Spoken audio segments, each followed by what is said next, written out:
অর্থনৈতিক উন্নয়নে নারীদের অনুপ্রেরণা যোগাতে দেয়া হলো উইমেন পাওয়ার লিডারশিপ অ্যাওয়ার্ড।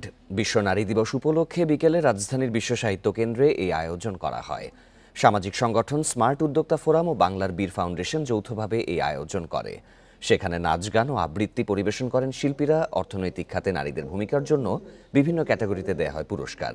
অনুষ্ঠানে প্রধান অতিথি ছিলেন গ্লোবাল ইউনিভার্সিটির উপাচার্য অধ্যাপক ডক্টর আনিসুজ্জামান। প্রধান আলোচক ছিলেন অভিনেতা পীরজাদা শহীদুল হারুন। সভায় বক্তারা বলেন, দেশকে এগিয়ে নিতে নারী পুরুষ উভয়কে অর্থনীতিতে ভূমিকা রাখা জরুরি।